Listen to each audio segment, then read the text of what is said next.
Salut, c'est Jigsaw. Le BIOS, qui signifie système de base d'entrée et sortie, est le micrologiciel traditionnel qui initialise le matériel de votre ordinateur lors du démarrage et fournit une interface de base pour les paramètres de configuration. Dans cette vidéo, je vais te montrer comment accéder au BIOS sur Windows 10 ou 11, qui est un processus applicable sur tous les appareils. C'est parti!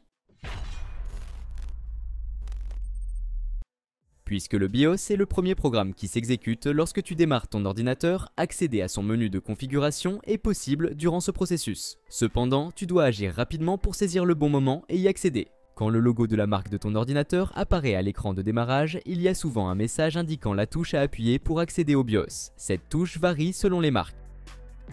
Si aucune touche n'est indiquée, les options courantes sont Supr ou F2 pour les ordinateurs Asus, F2 ou F12 pour Dell, F1 pour Lenovo, et HP demande soit les touches F10 soit échappe.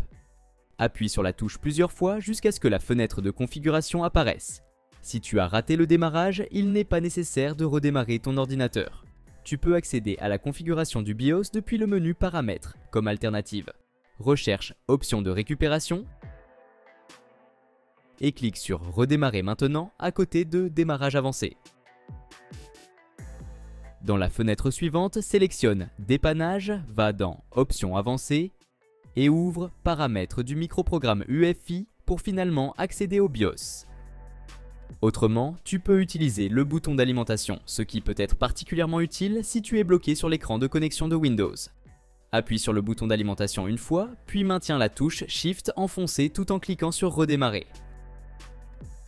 Ensuite, va dans l'option Dépannage puis dans Options avancées. Choisis Paramètres du microprogramme UEFI pour accéder à la configuration du BIOS.